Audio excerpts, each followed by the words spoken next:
Every culture has its own version of the ultimate warrior. And no, not the guy from wrestling. Here is the challenger!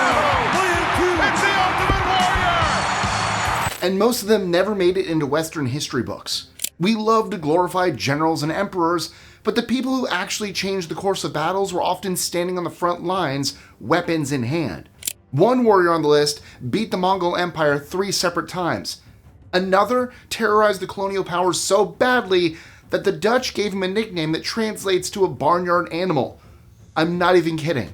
I'm Mike with List 25, and these are 25 deadliest warriors from around the world explained. 25. Hongi Hika, Ngāpuhi war leader. In the early 1800s, a Maori chief from New Zealand figured out that whoever got muskets first would dominate everyone else. Hongi Hika of the Ngāpuhi iwi didn't just understand this concept, he acted on it faster than any other leader in the region. After witnessing European firearms firsthand, Hongi traded aggressively for as many muskets as he could get his hands on. He even traveled to England, where he met with King George IV, and on the way home, exchanged the gifts he received for even more weapons. Once armed, his forces launched devastating campaigns across northern and central New Zealand, overwhelming rival tribes who were still fighting with traditional weapons. The raids forced entire populations to flee their ancestral lands and completely redrew tribal boundaries across the country. Hongi was ruthless in combat, but also as a skilled diplomat who understood how the arrival of Europeans was changing everything. His campaigns during the Musket Wars permanently transformed Maori society. 24.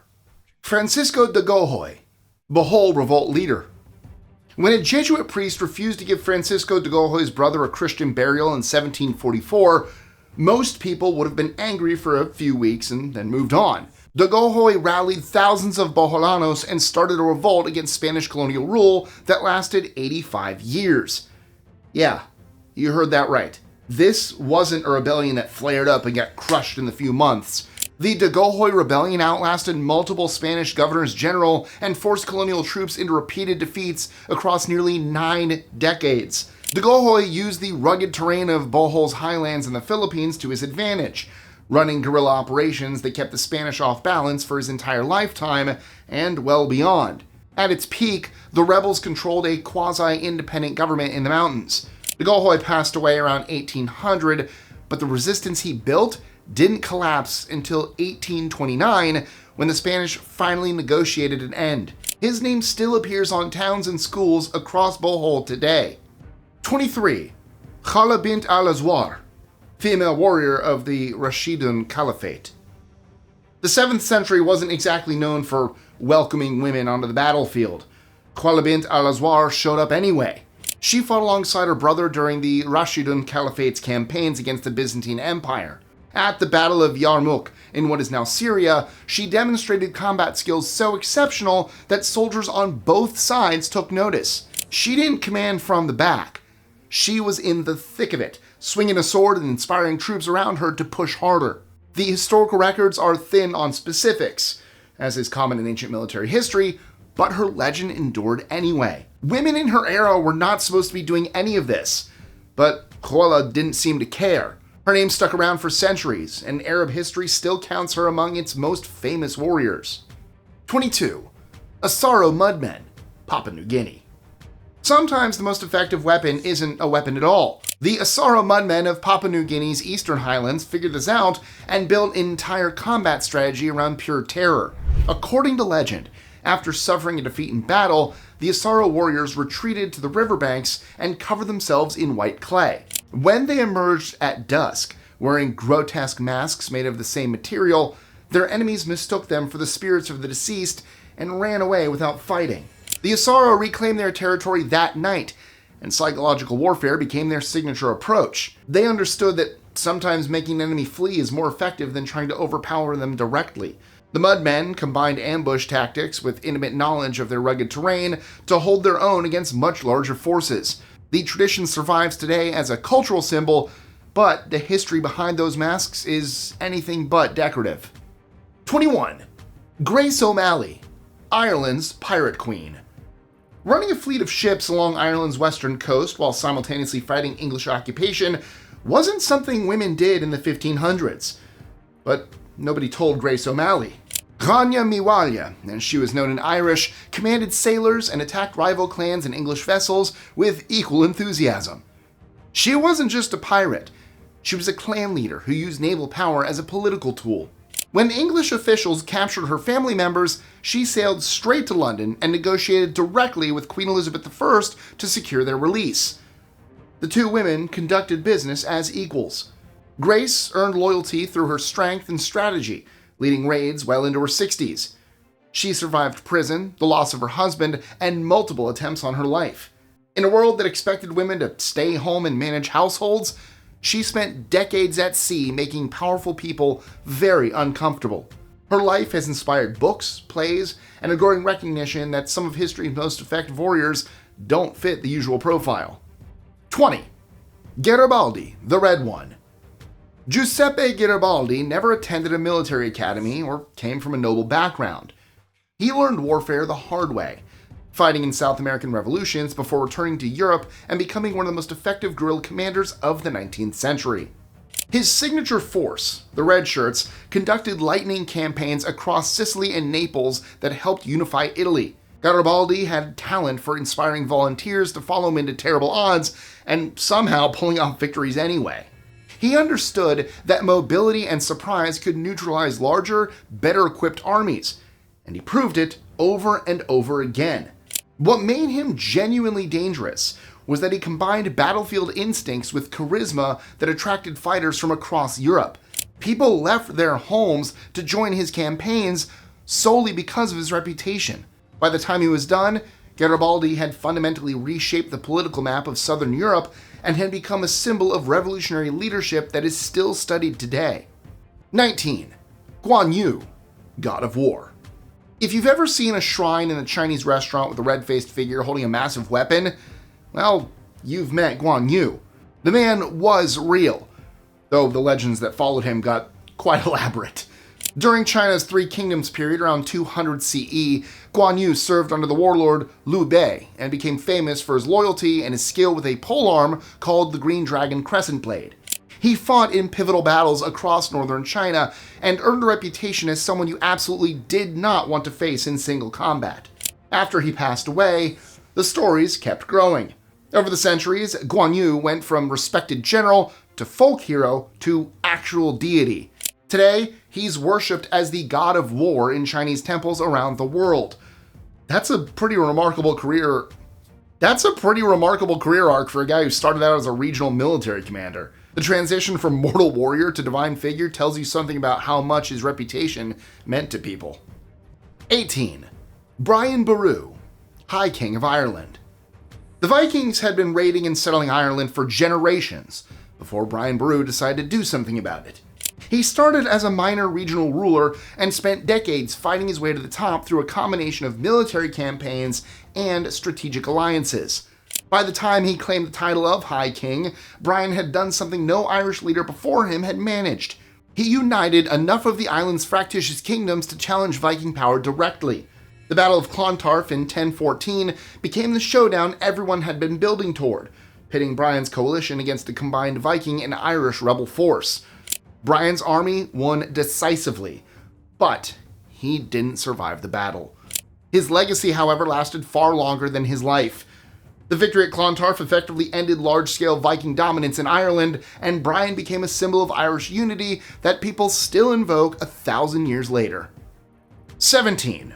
Nuno Álvares Pereira, Portugal's Holy Constable. In 1385, Portugal faced an existential crisis. Castile was invading with a much larger army, and the Portuguese throne was up for grabs. The man who held everything together was Nuno Álvares Pereira, a military commander who was barely 30 years old. At the Battle of Aljubarrota, Nuno positioned his smaller force on carefully chosen terrain and built defensive fortifications that neutralized the Castilians' numerical advantage. When the attack came, his troops held the line and turned the battle into a decisive Portuguese victory that secured the nation's independence for generations. What set Nuno apart was that he combined tactical brilliance with a personal humility that seemed almost out of place for someone with that much battlefield success. After his military career ended, he gave away his wealth and became a Carmelite friar. The Catholic Church eventually made him a saint. He remains one of the few historical figures who managed to be both a genuinely effective warrior and a genuinely pious person without either reputation undermining the other. 16. Takeda Shingen, Tiger of Kai. Japan's Sengoku period produced dozens of warlords fighting for supremacy, but few earned a reputation like Takeda Shingen's. His cavalry charges and innovative battlefield formations became legendary, and his rivalry with Usagi Kenshin produced some of the most studied military campaigns in Japanese history. Shingen didn't just rely on battlefield tactics. He was a master of espionage and diplomacy who weakened enemies before armies ever met. He built intelligence networks, manipulated alliances, and used terrain to devastating effect. The battles of Kawanakajima against Usagi Kenshin lasted for years and drew thousands of soldiers into prolonged campaigns that neither side could decisively win. When Shingen passed away in 1573, his death was kept secret for as long as possible, because his enemies feared him even when he wasn't commanding troops in person. The strategies he developed continued to influence samurai warfare long after he was gone, and the people in Japan still call him the Tiger of Kai, named for the province he ruled with an iron grip that made him one of the most feared men of his era. 15. Charles Martel, the Hammer. Before Charlemagne built his empire, someone had to lay the groundwork. That job fell to Charles Martel, a Frankish military leader whose nickname translated to the Hammer for very good reasons. In 732, an Umayyad army was pushing deep into what is now France after conquering most of the Iberian Peninsula. Charles met them at the Battle of Tours with a Frankish force that relied heavily on disciplined infantry rather than cavalry charges. The tactics worked. The Umayyad advance halted, their commander fell in battle, and the army retreated south. Historians still debate how significant Tours really was in the grand scheme of things, but Charles didn't stop there. He spent the rest of his career consolidating Frankish power, fighting off rival factions, and building the military foundations that his grandson, Charlemagne, would later use to create an empire. Without Charles Martel, there might not have been a Carolingian dynasty at all. 14. Prince Eugène of Savoy, hero against the Ottomans.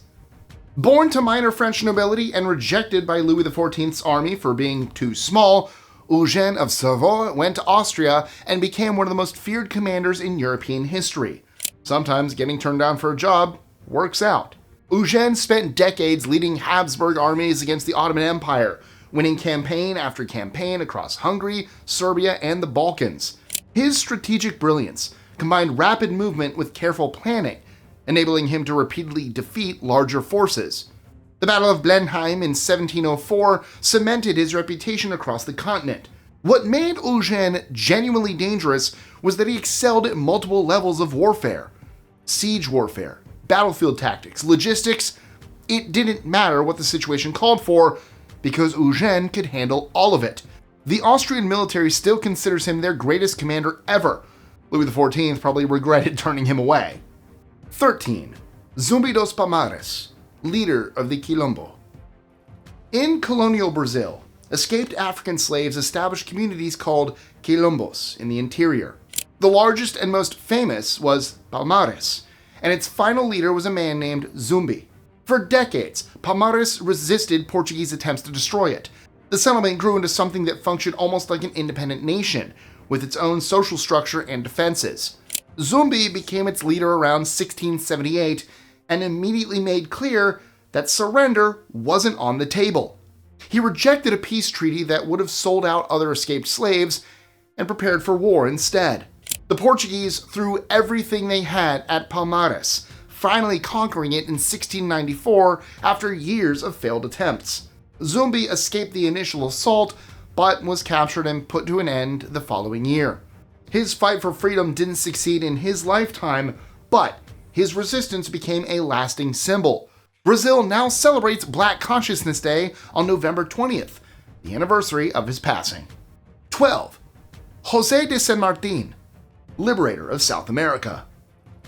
Crossing the Andes with an army in 1817 was the kind of idea that sounded impossible, until Jose de San Martin actually did it. The terrain was brutal, the logistics were nightmarish, and everyone knew that if anything went wrong, there would be no rescue coming. San Martin pulled it off anyway, leading his forces through mountain passes at elevations that should have broken the entire operation. The surprise worked perfectly. Spanish colonial forces in Chile weren't expecting an attack from that direction, and the subsequent battles broke their hold on the region. From Chile, San Martin moved on to Peru and continued dismantling Spanish rule across the continent. He wasn't flashy about it either. After meeting Simón Bolívar and realizing that South America didn't need two liberators competing for attention, he stepped aside and eventually left public life entirely. The man who crossed the Andes spent his final years in quiet European exile, seemingly content to let others take the credit. 11. Hang Tuah, legendary Malaccan admiral. Malaysia's greatest warrior hero may or may not have been a real person, but that hasn't stopped his story from defining what loyalty means in Malay culture for centuries. Hang Tuah served the Sultan of Malacca during its golden age in the 1400s as Laksamana, essentially a chief admiral. His skills in Silat, the traditional martial art, were supposedly unmatched. He fought pirates, led diplomatic missions, and defended the Sultanate against threats from every direction. The stories describe him traveling as far as China, India, and even the Ottoman Empire on behalf of his ruler. The most famous legend involves his friend Hang Jebat, who rebelled against the Sultan after believing Hang Tuah had been unjustly executed. When Tuah turned out to be alive, he had to choose between friendship and his oath of loyalty to the throne. He chose loyalty and fought his closest friend. The moral debate over whether he made the right call has been going on in Southeast Asia ever since. 10. Séméry Touré, West African resistance leader. French colonial forces in the late 1800s expected to roll through West Africa the way European powers had conquered most of the continent. Then, they ran into Séméry Touré. The founder of the Imamate of Wassoulou spent years building a professional army trained in modern weapons and traditional tactics. When the French came with their superior firepower, Séméry didn't try to fight them head-on. He used guerrilla operations, strategic retreats, and scorched earth tactics that denied his enemies easy victories at every turn. For over a decade, Séméry kept his people independent while most of Africa fell under European control. He built fortifications, organized supply lines, and conducted long-range campaigns across territory that now includes Guinea, Mali, and Côte d'Ivoire. The French eventually captured him in 1898, but only after years of frustrating defeats that cost them far more than they expected.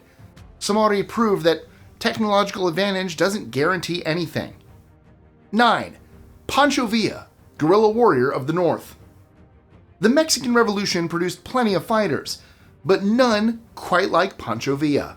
Born José Doroteo Arango, he built the Division of the North into one of the most effective revolutionary armies in the Western Hemisphere through a combination of cavalry tactics, railroad logistics, and sheer audacity. Villa's forces executed lightning raids that gave enemies no time to prepare. He understood that mobility was everything, using Mexico's railroad network to move troops faster than anyone expected. His campaigns against federal forces and later against American troops made him simultaneously famous and infamous on both sides of the border. In 1916, Villa became the last person to lead an armed incursion into the continental United States when his forces attacked Columbus, New Mexico. General John Pershing spent nearly a year trying to catch him and failed. Villa eventually retired from the revolution and was assassinated in 1923. But the image of the bandit general who embarrassed two governments never really faded. 8. Shaka Zulu, military innovator. When Shaka took control of the Zulu in the early 1800s, they were one of many small chieftaincies in southern Africa. Within a decade, that changed completely. Shaka threw out the old way of fighting, where warriors hurled spears from a distance and hoped for the best. He handed his soldiers a short stabbing weapon called the Ikula, and trained them to get close enough to use it. He developed the horns of the buffalo formation, which sent flanking units around both sides of an enemy while the main force pinned them in place. His regiments drilled constantly and lived under strict discipline that turned them into a professional fighting force. The Zulu expanded rapidly under his command, swallowing neighboring peoples in a period of upheaval known as the Mfecane. Shaka was assassinated in 1828, but the military system he built kept working long after he was gone. When the British eventually faced the Zulu army at Island Luana in 1879, they learned the hard way that his innovations still worked. 7. Hannibal Barca, Carthaginian general. Crossing the Alps with war elephants to attack Rome from an unexpected direction wasn't even Hannibal's most impressive achievement. That honor goes to what he did after he got there. At the Battle of Cannae in 216 BCE, Hannibal faced a Roman army nearly twice the size of his own. He let the center of his line fall back deliberately, drawing the Romans deeper into a trap. When they were fully committed, his cavalry swept around and closed the circle. The result was one of the most complete military victories in ancient history, with Roman losses that may have exceeded 50,000 in a single afternoon. Hannibal spent 15 years campaigning in Italy, winning battle after battle, but never quite bringing Rome itself to its knees. The Romans eventually beat him by refusing to face him directly while attacking Carthage's other interests. His tactical brilliance remains a case study at military academies around the world, and his name still comes up whenever people discuss the greatest commanders who ever lived. 6. Vlad III, the Impaler. Vlad III ruled Wallachia in the mid-1400s, and he had a problem. The Ottoman Empire wanted its territory, and they had the military strength to take it whenever they felt like it. Vlad didn't have the numbers to win a conventional war, so he made sure the Ottomans would regret every single mile they advanced. He became famous for impaling his enemies and leaving the bodies on display. When Sultan Mehmed II marched toward Vlad's capital in 1462, his army encountered a forest of 20,000 impaled corpses rotting outside the city walls. The Ottoman troops, who had seen plenty of warfare, were reportedly shaken enough that some refused to continue. Vlad combined this psychological warfare with guerrilla tactics, scorched earth strategies, and night attacks that kept the larger Ottoman forces off balance. Wallachia stayed independent far longer than anyone expected. Romanians still consider him a national hero for resisting Ottoman expansion. And the Dracula connection came centuries later when Bram Stoker borrowed his name for a vampire novel. 5. Mehmed II, the Conqueror. Constantinople had stood for over 1,000 years, protected by walls that everyone considered impenetrable. Mehmed II was 21 years old when he proved them wrong. The young Ottoman Sultan combined siege artillery, naval power, and elite Janissary infantry in ways nobody had seen before. He even had his ships dragged over land on greased logs to bypass the chain blocking the harbor. When the walls finally fell in 1453, an empire that dated back to ancient Rome ended permanently. Mehmed didn't stop there. He spent the rest of his reign expanding Ottoman territory into the Balkans and Anatolia, personally overseeing campaigns and battles rather than delegating from a palace. His military innovations set patterns that Ottoman armies would follow for centuries, and his conquest of Constantinople ranks as one of the most significant military achievements in human history. The city became Istanbul, Mehmed became a legend, and They Might Be Giants got a song out of it. 4. Chen Hongdao, Mongol Slayer. The Mongol Empire conquered more territory than any force in history. They swept through China, Central Asia, the Middle East, and Eastern Europe without losing. Then, they tried to invade Vietnam. Chen Hongdao was the general who made sure those invasions failed. The Mongols came in 1258, 1285, and 1288, and he turned them back every single time. At the Battle of Bakdown River, he planted iron-tipped stakes in the riverbed and timed his attack to the tide. When the water dropped, the Mongol fleet found itself impaled and helpless. The man combined guerrilla tactics with terrain mastery in ways that larger armies simply couldn't counter.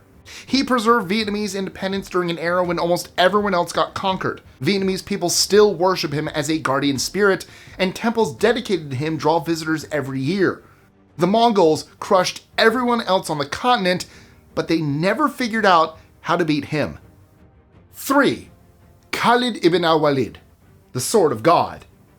In the early years of Islam, one commander never lost a battle.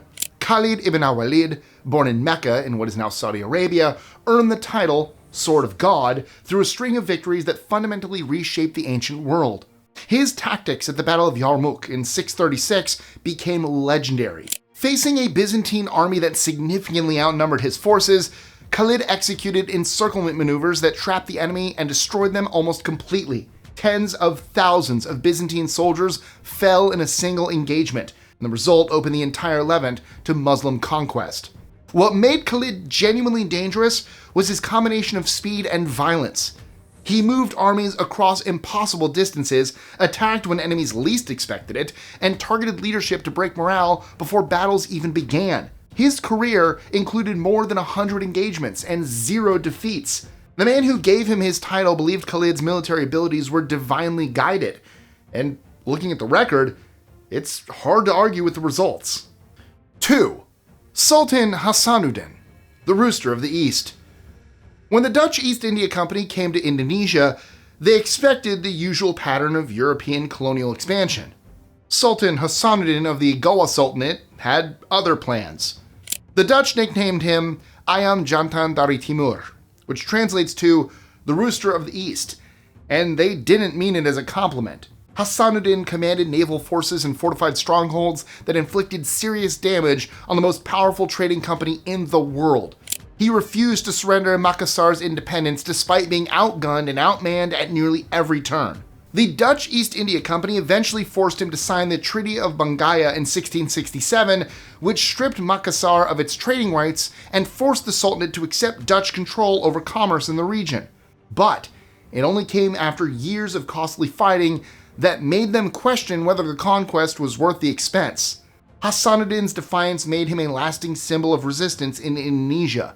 He knew he would probably lose, but he refused to simply hand over his people's freedom without a fight. 1. Muhammad Ahmad al-Mahdi, Sudan's warrior prophet. In 1881, a Sudanese religious leader declared himself the Mahdi, the prophesied redeemer of Islam, and launched a war that would bring one of history's greatest empires to its knees. Muhammad Ahmad unified diverse Sudanese tribes under a banner of holy war against Turco-Egyptian rule, and later against British forces. His Ansar fighters combined traditional weapons with captured rifles and overwhelming numbers, defeating professional colonial armies that had never lost in Africa before.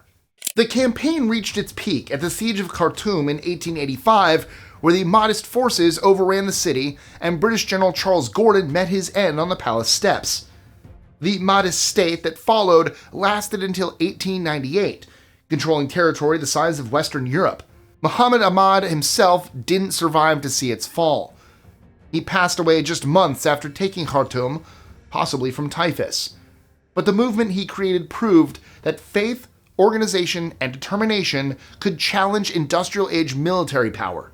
His followers terrified colonial administrators for years, and his story remains one of the most remarkable resistance movements in African history. And there you have it. 25 warriors from around the world who prove that battles are won by the people willing to do what nobody expects. From Maori chiefs trading muskets to a sultan who made the Dutch regret ever showing up, these fighters rewrote the rules of their era. If you want more, click here to check out the 25 most lethal warriors ever sent into battle. That's it for today. Make sure to like this video, subscribe to our channel, and hit that bell so you never miss out on any content. And I'll see you in the next one.